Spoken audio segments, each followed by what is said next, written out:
All right, let's be real. Sometimes your brain just feels like a messy sandwich. There's too much going on, stuff slipping out the sides, and no napkins in sight. That's where therapy comes in. And we're not just talking about screaming into the void or trauma dumping on your sandwich artist. We're talking actual therapy with someone who knows what they're doing. And lucky for you, BetterHelp, our paid partner for this episode, makes it easy to get started. No waiting rooms, no weird therapy office smells, just a quick questionnaire, and boom. You're matched with a credentialed therapist in a couple days. And if it's not a vibe, switch it up faster than you can switch up your sandwich sauce. So if your brain feels like a chaotic group chat, do yourself a favor, go to betterhelp.com/thinkfresh or hit the link in the description for 10% off your first month. Your future self will thank you.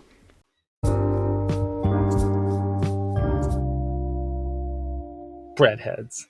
Welcome back. Welcome back. We are so back. Here we are back in the booth, back Parkside.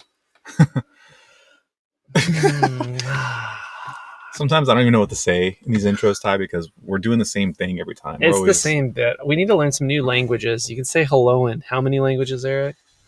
I've never counted, but all I know is I'd never say hi to my sandwich artist. That's a fact. It's weird how we don't, actually. There's no greetings. Mm-hmm. It's always straight to business. Mm-hmm. Mm-hmm. But you have to appreciate the small talk with the sandwich artist. Just, it doesn't happen. Yeah, no, it does not happen. Usually I'm there in a hungry state, so I don't really have the patience to discuss like the weather or what the sandwich artist did that weekend. You know what I mean? I can only imagine that they stayed in and gamed. Yeah, like we're not even talking small talk here. We're talking like not even a greeting. Like I'm not even saying hello. No.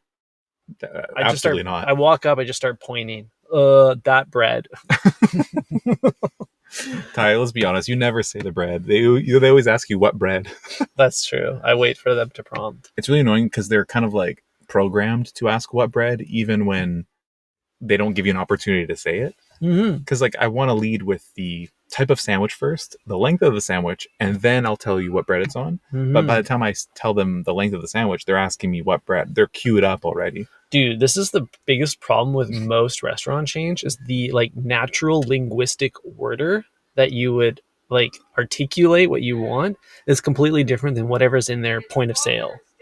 So like, for example, you ever go to like Starbucks, you list off your stupid ass order with all the weird words. Yeah. They're like, I want the confetti unicorns, scrambled cold foam.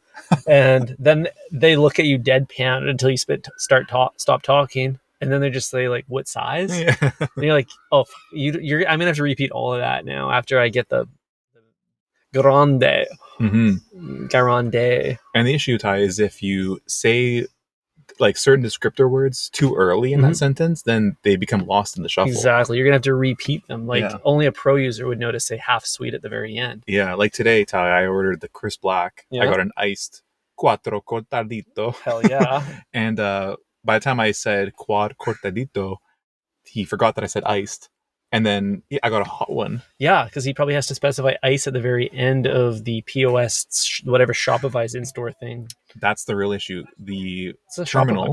The terminal. The terminal is not optimized for. It's not human optimized. No, it's not. I don't know what it's optimized for. This is also happens every time I try to order a pizza. Like I order a pizza over the phone sometimes, like a boomer, and I'll list off the whole pizza, and then they'll hit me with the weirdest ass question. They'll say, "Well, okay, but what crust do you want?" And then I'll have to repeat the entire order again after that. Like they get stalled out on the crust. If there's a crust option, you're ordering pizza from the wrong place, Ty. Yeah, that's a good point. Also, some things should not be left to chance. Like the two options are usually like regular or stuffed. So I don't know why. Like surely if I wanted the stuffed crust, I would opt into that. Like don't block me on everything else. Just ask me about that. Yeah. It's kind of funny, Ty, because you order the Veggie Delight always. Right? Always, exclusively veggie. So you're ordering the Veggie Delight, but the veggies are the last step of the sandwich. Explain that to me. Yeah, it's like you should never even have to say Veggie Delight because we all get veggies. You should just say, I want the herbs and cheese, please. But the thing is, we don't have a linguistic shortcut to skip the meat. I guess I could say no meat, but no meat and Veggie Delight are kind of this. They're just synonyms. Yeah. No, you're so right. Meat undelightful. So I don't know what to do there. I mean, Subway has attempted to fix this problem by having a numbered menu, but the sandwich artists famously don't know what any of the ingredients are to any of those sandwiches. They're artists. They're not mathematicians. What do you expect? Artists hate boundaries. You know what I mean? Rules are meant to be broken when you've got a canvas and oil. Right? That's what Rick Rubin says. That's right. Shout out to Rick. Shout out to Big Rick. Big Ricky. Big Rick energy. Ty, we have some big tech news. Oh, tell me more. Apple, the technology conglomerate, has announced some updates to the operating system. All right, so this is an operating system update podcast. Yeah, exactly. Okay, Mr. Reporting on the news. Tech Crunch, Mr. Tech Munch over here. Tech Munch. They launched a new design language, I guess, or a new aesthetic. It's called Liquid Glass. Liquid ass? Liquid ass, baby. That's what I get after I come back from Mexico. Yeah, dude.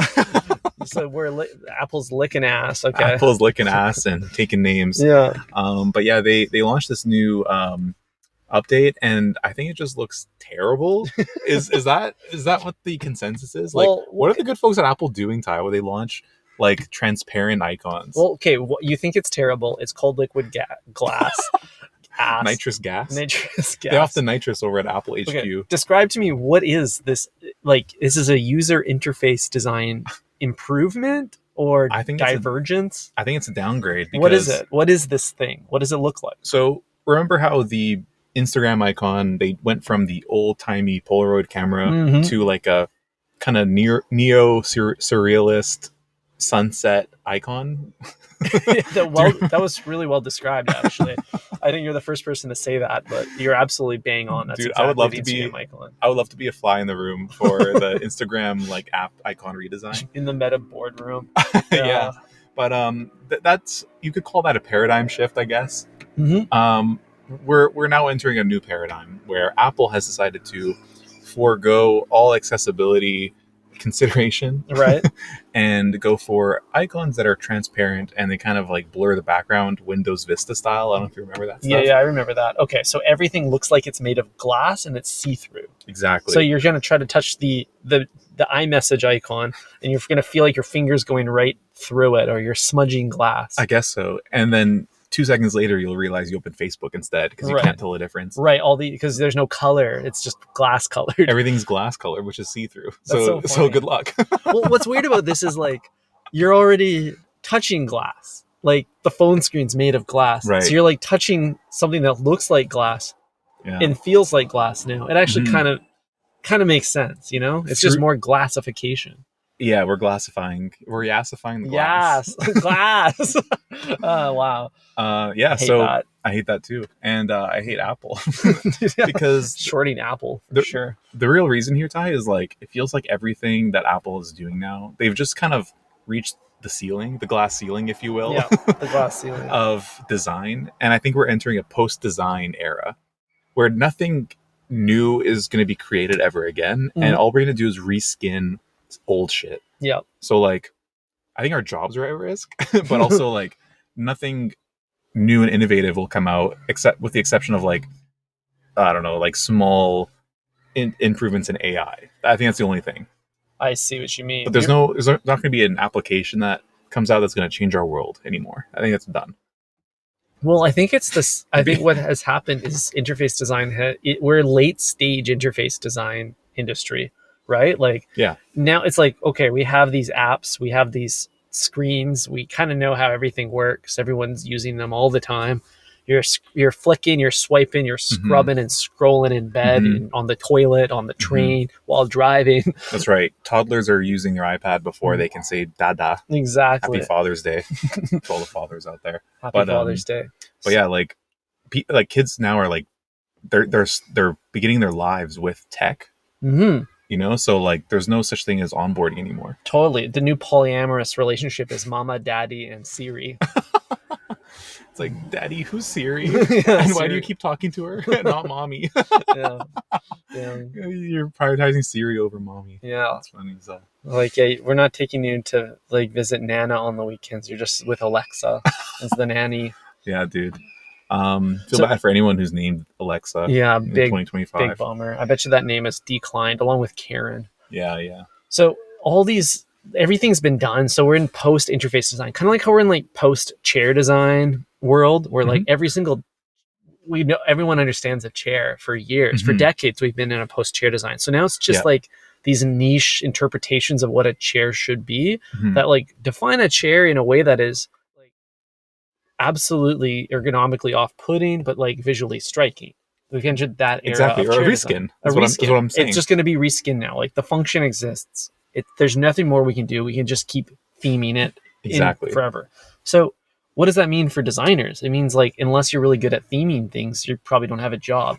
Exactly. Yeah, you got to be really good at like rounding corners and stuff now. Yeah, getting real freaky with the pen tool, getting creative with it. No, you're right, Ty. And any new functionality that we try to add is just unnecessary and kind of exhausting at this point. I agree. Like, we don't need a thinner iPhone. Like, if anything, we've gone too thin and we've pulled back on that. I like a BBI. Big what? A big, beautiful iPhone. Got it. Wow. Okay. Nice and chunky, a thick one. Yeah. So, yeah, we like the big iPhones because they're easy to hold. We like they're good for throwing at protests. Yeah. We still haven't figured out how to make the camera not bulge out so much. Yeah. The camera bulge is whack. Yeah. So like, we're just in a spot now where we like don't know how to get better. And the only thing we're doing is just like making different pretty colors. Yeah. So you can tell like at this stage of phone design, we're simply just appeasing shareholders with different. Different is not better. Different is different. But different feels better when you first encounter different because it's different. Right. And then you look at the old thing again, like 10 years later, and you're like, wow, we kind of had it all. It was all good just a week ago. Yeah, dude. Shout out to the iPhone 7. Yeah. So, iPhone 7 was peak design. Facts. You know what I mean? We don't need 3 cameras. We need one. We just need one. The fact that there's more than one doesn't even make sense. They could have just made it one big circle and hidden all the cameras in it. I wouldn't know the difference. I think we would be a better society, Ty, if we had shittier cameras. Because like now all we do is walk around with our phone out, 2 hands on it, like experiencing life through a 16:9 screen. Yeah, you're right. Just for the purposes of documentation, I guess. But you're never even going to look at it again. So we've just kind of fallen off as a society, in my opinion. It is kind of crazy that none of the digital archiving that we do matters. Like you put a bunch of photos on your phone just to then kick the bucket, and your phone gets like stolen and ends up in like Cairo, Yeah, exactly. And, like wiped anyways. Yeah, like that concert video you filmed, like a million other people have better footage of it. Yeah. So it's like, it's not even going to be popular on YouTube. So I don't really understand like what we're supposed to do now. We have now we have an unusable iPhone. It's literally, you can't touch these buttons. They're made of liquid ass. They're now gas planets, no longer solid. And we have nothing left to do on our phones. It's all been done. Yeah. I bring this all up, Ty, because I think the same thing is happening at Subway. Oh no. We are in a post-sandwich design society. Because think about it. The only ones we want to eat are the BMT, the Veggie Delight, and that's it. Yeah, you know what I mean? We don't need to add in the tikka masala. We don't need to like have too much control over like what kind of cheese I want. It's just the orange or white, And that's what we wanted at the end of the day. We wanted that to just stay the same, to have some kind of consistency in our lives. We don't need AI slop. You know what I mean? Did you see like on iMessage now, you can have an AI generated image based on the topic of your conversation or something? Oh God. As your background. That is so funny. It looks so fucking bad. Even the one in the presentation looked terrible. Dude, you're just like DMing your sneaky link, and this just like contorted picture of a bed is showing up. Yeah, like I don't even know what the fucking purpose of that is. And again, shareholders just ruining everything that's good in life. Yeah, I just feel like we've kind of reached the point where like there's no new problems to solve. So, and you're right with the sandwiches. Like at this point, Subway's probably shilling out like a couple thousand sandwiches a day, maybe 100,000 sandwiches every 24 hours, right? And you think with like all the possible different iterations, they would have locked in on, at this point, this is like a real banging combo. We have a net new sandwich. You know, like this is going to be universally adored by everybody. We've done every combo imaginable, but people still like a caprese sandwich, you know, a meatball sub, ham and cheese. Exactly. The core tenants don't. It's hard to get a new classic in the roster. It makes me think there are no more new classics. We're out. I just feel bad for like, it's kind of like kids growing up with iPads now. I feel bad for kids growing up with the tikka masala sandwich because like that might be the first sandwich they try, and we all know the first one is the thing you always get from then on, right? And that might disappear next quarter. You know what I mean? Wow, you're right. So there's no certainty for the future of these young sandwich enjoyers. This is very sad for them. Yeah, exactly, dude. But you're right. Like if you're the first sandwich you eat is like the sweet onion chicken teriyaki at Subway, you're like, this is what a sandwich is supposed to be. My brother in Christ, you have never had salami. Yeah, people are being born today in a world where we have footlong nachos. Yeah, they're gonna eat footlong nachos potentially before they have a PB&J. Yeah, how sad is that? That's super sad. Yeah. And they're gonna grow up thinking like that's how nachos should be. But no, my little brother, it should be on a platter with all kinds of, you know, pico de gallo. Yeah, like some guacamole, some good shit, not fucking shredded lettuce. Like if you think about a child's opportunity to eat nachos, there's 3 chances for a kid to eat nachos: Subway, the movie theater, bad nachos historically there. 7-Eleven. 7-Eleven. Yeah, okay. There's a few places. A theme park, and at a little game, or if they get to go, their dad takes them to a professional sports game at a stadium. Right, stadium nachos, all-time classic. Well, here's the thing: is like all of those places to get a nachos from is objectively the worst possible nachos. It's like one genre of nacho. So like then every kid is going to turn 21. They're going to go to a shitty pub for the first time. They're going to order the nachos, and an actual beautiful tray of nachos is going to show up. And they're just going to be mind blown. They're going to be like, why was this gate kept from me? Yeah. That's a great, interesting scenario to be in. Like, maybe that's a good thing. It's like delayed gratification. Yeah, totally. Like, I grew up eating the Dorito nachos at Subway just to experience this when I turn old. Dude, imagine having your first ever beer and real nachos on the same day. Holy shit. Wow.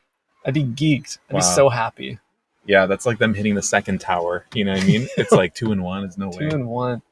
Wow, we got a skateboarder tie. Wow. People are always skateboarding on this. It is a pretty slow grade of hill, so it's a good practice one. It's the bunny hill for skateboarders. Yeah, totally. Well, yeah, so we don't need any more new sandwiches, Ty. I think we're all done with that. No new sandwiches. No new iPhone design languages. No. But how do we get around the shareholder problem? Yeah, I don't know. Maybe a market crash, because then that would probably be good for everybody if everyone just lost all their money. Yeah, I think so. Just reset, hit the hard reset button. Hard reset button. Ty, I want to talk to you about my weekend. Oh, sure. That's a hard reset. Yeah, I had a really, really tough time. Oh, I'm so sorry. Yeah, well... Are you going through something? No, I'm just kidding. I had a great time. I hiked up a mountain, and then I slept on 2 meters of snow. That's like 8 feet for you Americans. 8 foot longs of snow. Yeah, that's pretty thick. That's icy. That's a glacier. Yeah, it was a surreal experience, Ty, because obviously the snow is left over from the winter season, but we're experiencing like 30-degree weather. A man with a stroller. Happy Father's Day to all men with strollers. Just walked by and gave us the weirdest look. Did you clock that look he gave us? Very confusing. Oh, fuck, that's so funny. He could not get his eyes off us. And then we just both saw him mouth the word podcasting to us? Question. Oh, wow. Dude, we should have got him on. He just kind of walked by. He was looking real close. That's so funny. I do have a page open on my computer right now that just says pod topics. So yeah, he's sitting here in the car with 3 laptops and a Yeti. Wow, this is a Think Fresh first too. This is the first time we record in public every single episode. Windows down, parkside, outside of Subway. This is the first time we've ever been addressed. Yeah. And like called out for what we're doing. Yeah. And I'm surprised that he had no follow-up questions. He just kind of was like, podcast? Like, yes. What else do you think we're doing, bro? And now he's just kind of walked over to the park, and now he's unfurling his blanket, and he's ready to chill. Dude, we should have hit him back, being like, Pat leave? Yeah. Like, neither of us are doing anything of economic value right now. Yeah, dude. We're both kind of, I don't even know. But I have something of a baby of my own. Yeah.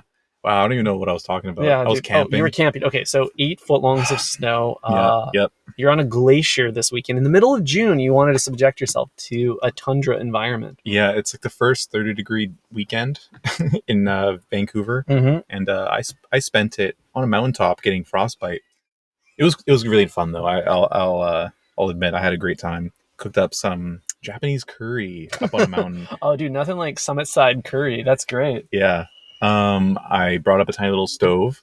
I brought up some pork tenderloin. I cut it with a pocket knife like I was in the army. It was really cool. I had a great time. I was kind of crouching, like in a position where it's like if an enemy came out of nowhere, I could probably snipe them. Cool. But I was crouching, using a pocket knife to cut up some meat, throwing that on the pan, my Snow Peak titanium pan, and then threw on some curry and some minute rice. And of course, ate it on my Snow Peak titanium plate. It was great. This is some absurdist Bear Grylls shit you're doing right now. Like, we've talked in length about the masculine urge to cook an insane meal on top of in a like unhospitable environment, and you're living it. You're not just you're not just spitting game here. Like, that's pretty cool because you're like subjecting yourself to that on your like optionally, but like we always see people around the downtown east side of Vancouver like lighting these little campfire in the garbage cans and roasting like rat meat. I know I should give my leftover fire starter to the residents of this park. Yeah, you should. That would be very kind of you. I know, yeah. A charitable donation. Totally. But it was a fun experience. I got to cook. I got to do some physical activity. How did the meal turn out? Like, did it hit? Brilliantly. I'll show you a photo. The pork loin. A 5-hour hike up a mountain with pork loin thawing in your back. That must have a little bit of like range anxiety. I think they call it in the EV market. Dude, look at that. That looks so fire. That looks so good. I got my Snow Peak fork sticking out of the snow. And it's all sitting in snow. That's cool. Yeah. Well done, dude. Yeah, dude. It was awesome. It's a pretty substantial meal too. Like, this isn't like those little packets of food. All of the like freeze-dried stuff and like the rehydrated food it's like 2 bites. This is like a footlong's worth. Yeah, absolutely. I mean, it was so much fun because like, I don't know, rice is like an easy thing to bring. When it's dry, it's pretty small, and you just kind of like warm it up. Yeah, I guess all rice is dehydrated. Yeah, exactly. Wow. But yeah, the pork was great. I froze it the night before, so it was really, I was on the clock, if you will. You know what I mean? So I had to like cook it the first night. It bought me a bit of time. I brought our Matheson mac and cheese. The Matty Matheson mac. Yeah, but Matty MMM. And I didn't get to eat it. We brought too much food. It was totally extra. I also deleted a whole can of Spam. Hell yeah. And, dude, I ate some Matty Matheson mac and cheese last night. I had the smoked mac. Oh, nice. That's the one I brought. It was good? It was pretty good. Nice. My thought process, I brought that one because I brought the cracked pepper and the smoked. I brought the smoked one because I was thinking like it probably tastes like campfire. So it makes sense to bring camping. Yeah. Appropriate vibe. Yeah. It's just pretty good. Yeah. That's an amazing camping meal, dude. I was fed almost entirely by like patios this weekend. Oh, cool. Yeah, like patio side service. Drink a lot of beers on patios too, no mountains, but I did spend a lot of time on the beach. And I got to tell you, Eric, the post-beach beer, I think might be better than the beach beer. Well, hold on a second. I knew this is a controversial thought. So like everyone drinks a beer on the beach, but hear me out. Skip that. Stay hydrated on the beach.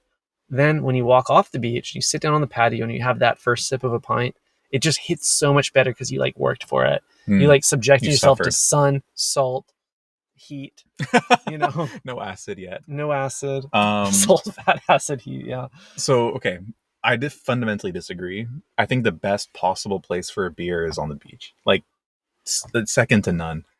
Think about this, Ty. You're suffering in the car for like an hour driving to the beach. You know what I mean? Your AC is broken, doesn't work. You're sweating like a pig. You finally get to the beach and you jump in the water to cool off. And what's waiting for you on the shore? Like a beacon of hope, Ty. Ice cold IPA. Ice cold IPA, and you swim up, grab that thing, crack it, and drink the whole thing in one gulp. Yeah, dude, life is so good. That is really good. I do love that, and I see that as like the it's almost like that is a band-aid because you're in such an inhospitable environment, kind of like summiting a mountain. You know, it's like I need to take the edge off of this. Like I am in the elements. I'm exposed. I need a chaperone mentally and physically to get me through this experience. Like I love the beach, but the beach is harsh. It makes me burnt. It makes me warm. It makes me irritable. The beer takes the edge off of all of that.